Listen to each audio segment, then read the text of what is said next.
Hai Bro People. Oke, kali ini kita ketemu lagi di Tanya GSI ya, bersama dengan Pak Wendy. Ya. Ya, yang dimana juga kita akan bahas ini Pak Wendy. Barusan kemarin ya, Iya. barusan beberapa minggu yang lalu lagi ada musibah ini Iya. Pak Wendy ya, di Indonesia lagi ada bencana Iya, Pak juga. Dino. Mengenai banjir yang ada di Bekasi ini Pak Wendy. Nah itu otomatis kan juga sangat ini ya, sangat-sangat sangat-sangat merugikan ya, tapi namanya juga bencana ya. Iya, musibah. Nah musibah gitu ya, kita juga pasti akan tanggulangi. Tapi ngomong-ngomong mengenai musibah atau bencana itu Pak Wendy, kalau kaitannya dengan listrik ya, kaitannya dengan elektrik, Betul, itu apa ya bahayanya apabila ada listrik yang tercelup dari aliran air gitu Pak Wendy? Nah, ini untuk bahaya kelistrikan ya, apalagi di kemarin ada musibah banjir di Bekasi, itu cukup memprihatinkan ya, sampai rumah-rumah warga itu sampai tenggelam 3 meter. iya. Nah, itu sangat potensi sekali di bahaya kelistrikan, apalagi kelistrikan di lingkungan rumah tangga yang harus kita hindari, yang kita cegah lah gampangnya. Nah, untuk bahaya-bahaya yang timbul nanti itu ada sengatan, ada konsleting, ada kebakaran, ada kerusakan peralatan listrik. Emang Ya, bener itu ya Pak Windy, bisa kalau ada kabel listrik yang terkelupas atau ada aliran listrik yang Ya. kena air gitu, airnya bisa nyetrum, itu beneran? Oh, betul itu. Betul ya? Betul ya. Oke. Nah, itu bisa menghantarkan listrik. Jadi bahaya kalau kita ada di lingkungan tersebut ya, sebaiknya memang kita harus mengungsi lah gampangannya untuk menghindari hal-hal tersebut. Cuman memang kalau memang tidak memungkinkan kita meninggalkan rumah ya, setidaknya langkah-langkah yang harus kita hadapi, kita lakukan itu ya, salah satunya untuk matikan listrik utama, sumber utama listrik itu harus kita matikan, gitu. Sumber Yang terpenting itu. Nah, sumber kalau listrik kita udah amankan, insya Allah itu sudah setidaknya aman untuk lingkungan rumah kita, gitu Pak. Oke, sumber listrik utama ini artinya yang di luar rumah itu biasanya ya, MCB itu ya? Iya, MCB Itu kita off-kan kita dulu. off-kan aja. Cukup seperti itu aja Pak Windy, atau perlu di gerdunya di mana gitu? Apakah itu tetap wewenang ya, itu kita ya? Kita kalau di gardu atau di nganu kita serahkan di ahlinya saja. Kalau kita yang untuk petugas yang berwenang ya? Iya, betul. Kalau kita di rumah cukup kita amankan rumahnya aja. Amankan di lingkungan rumah kita aja, cukup. Seperti itu. Jadi yang paling penting itu mungkin diamankan diri sendiri ya, diamankan nyawa dulu, baru kemudian kalaupun misalkan masih aman, baru diamankan harta-harta yang lain, harta benda yang lain gitu ya Pak Wendy ya. Betul. Oke, ya. Menyangkut tentang bahaya listrik, bahaya kabel ini Pak Wendy. Berarti kan ada apa ya? Kalau pernah saya lihat itu ada soket ya Pak Wendy ya. Soket apa ya? Dengan spesifikasi tertentu ya, IP berapa saya lupa itu. Itu aman untuk tahan air gitu ya, istilahnya tahan air atau aman untuk di dalam air.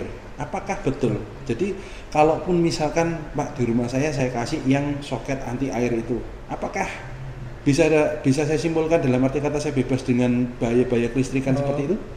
Kalau memang banjir atau genangan yang berakibat langsung gitu ya mungkin bisa aman. Cuman kalau banjir seperti kemarin di Bekasi itu ya kita nggak bisa main aman-aman aja, kita harus lebih berhati-hati lagi ya. Cukup untuk mengamankan yang kelistrikan di rumah, soket-soket juga yang memang untuk tahan air ya kita yang diminimkan aja. Jadi kena air minim, soket insya Allah aman. Tapi kalau banjir yang seperti di Bekasi kemarin ya kita nggak bisa bilang aman gitu, karena ya kita nggak tahu nanti mungkin yang di soket aman, yang di tempat lainnya terjadi konsleting juga gitu. Ya ini untuk selanjutnya kita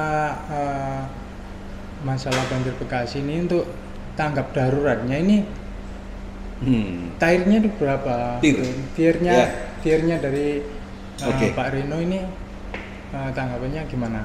Oke, bukan dari saya ya, tapi lebih ke Ya, peraturan-peraturan betul, daerah ya, nih Pak betul, Wendy. betul. Ya. Cuman kan di sini Pak Rino sebagai ahli yang untuk Oke, jadi kalau bisa kita bicara TIR ya, ataupun TIR mengenai kedaruratan, TIR itu Ya. sebenarnya ada yang bilang 3, ada yang bilang 4, atau mungkin ada yang bilang 5.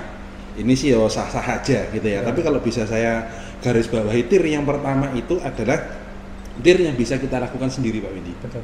Ya, jadi kita lakukan sendiri itu, dan itu selesai ya, dan itu selesai itu bisa, itu dinamakan sebagai TIR 1. Kemudian kalau TIR 2 itu yang kita melakukan panggilan atau kita meminta bantuan instansi setempat. Oke.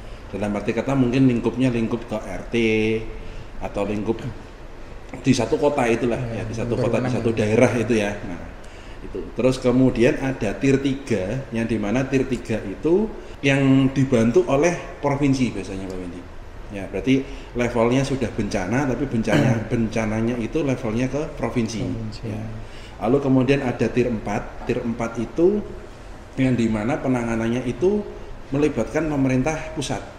Ya, dalam arti kata ini levelnya sudah negara, bencananya itu sudah levelnya sudah bencana negara. Tinggi ya. Ya, tinggi. Terus kemudian yang terakhir ini ada TIR 5 yang dimana TIR 5 ini itu lebih ke internasional. Jadi yang nolong itu nggak cuman di Indonesia aja, enggak ya. Contohnya mungkin tsunami Aceh itu ya, bencana dari tsunami Aceh itu yang masuk ke TIR 5 itu Pak Windy. Ya, dan relawan dari luar ya. Itu relawan, bantuan, terus kemudian mengundang empati dari negara lain, mengundang empati dari organisasi internasional yang lain, itu maksudnya ke TIR 5. Ya. Ini untuk berarti itu ada 5 ya tingkatannya itu. Dan ini untuk kesehatan ini Pak Rino. Oke. Di saat banjir ini dampak kesehatan saat banjir ini apa saja ya kira-kira? Oke, biasanya kulitnya gatel-gatel Ya, itu ya perlu diperhatikan juga itu ya betul pasti. ya. Terus kemudian apa nih Pak Wendy? Kantong mata ya. Kantong ya, matanya perih, pedes semua karena air terkontaminasi, belum lagi airnya keminum Ya, gitu ya. kita nggak tahu juga kalau ada Kualitas air ya, itu. bahan-bahan kimia yang saat banjir itu kena Betul, kesehatan apalagi kena arus korosif, atau apa, ya, korosif dari pagar itu tertelan ini ya. Nah, jadi antisipasinya itu pasti secepatnya kita memeriksakan diri kita apabila ada keluhan-keluhan yang ringan Pak Wendy. Iya. Jadi jangan sampai nunggu nggak apa-apa kok, Ya. terus biasa kayak gini. Oh jangan. Jadi justru biasa-biasa itu yang masih ringan itu segera kita tanggulangi. Ya, itu yang pertama. Terus yang kedua, tentunya kalau kita bicara bencana ya, kita bicara bencana juga itu pasti ada pendataan. Betul. Ya, pendataan kesehatan, terus kemudian yang paling penting di sini adalah sanitasi. Betul. Ya, bersih-bersih, namanya juga lumpur masuk, lumpur. Ya, kalau Ya. lumpurnya 1 menit, 2 menit, lumpurnya bisa seminggu, 2 minggu Betul, ini betul. ya. Ya, Pasti betul. akan rumah kita terkontaminasi itu. Nah, itu yang sanitasi ini yang perlu kita perhatikan. Nah, Oke. untuk itu untuk dampak kesehatan dan mungkin sekarang dari evakuasi. Nah, gitu, evakuasinya saat banjir ini harus gimana Pak Rino gitu. Ya, tentunya ke tempat yang paling tinggi, ya setinggi-tingginya. Tapi yang jadi problem selanjutnya Pak Wendy, biasanya itu tempat jemuran atau tempat apa itu letaknya di belakang rumah, Iya. tidak teridentifikasi oleh petugas penyelamat. Iya. Nah ini yang paling penting bisa diperhatikan itu adalah kita bisa menentukan titik kumpulnya dulu. Ya, titik kumpul. Meeting point-nya. Ya, meeting Perlu point-nya. ya. Jadi betul memang tempat yang lebih tinggi betul, tapi tempat lebih tinggi adalah di luar rumah. Betul. Ya, jadi di luar rumah mana yang tempat lebih tinggi, ataupun misalkan tempatnya semua rata, ya nggak ada yang lebih tinggi Pak Wendy, semuanya rata. Ya berarti ada satu biasanya ada di balai gitu ya, di tempat kelurahan atau apa yang punya tingkat 3, tingkat 2 itu yang bisa digunakan untuk titik kumpul. Nah, itu yang paling diperhatikan itu kita harus evakuasi secepat-cepatnya, dan ini yang paling penting, jangan panik. Ya. Betul itu, jangan panik. Ya, kalau karena kita panik udah nggak bisa mikir betul. yang lain, jadi kita asal seruduk-seruduk aja gitu. Jadi nggak mikir sebelum di tempat yang potensi banjir, ya kita perlu untuk pengamanan, terus kita tentukan titik kumpul kita nanti saat banjir terjadi. Titik kumpul secara komunal ya. Iya, betul. Jadi secara bukan cuma 1-2 orang, jadi semua nanti kita bisa kumpul di titik yang sudah ditentukan. Jadi setidaknya meminimalisir dampak dari kesehatan atau dampak yang berakibat fatal buat kita. Jadi itu.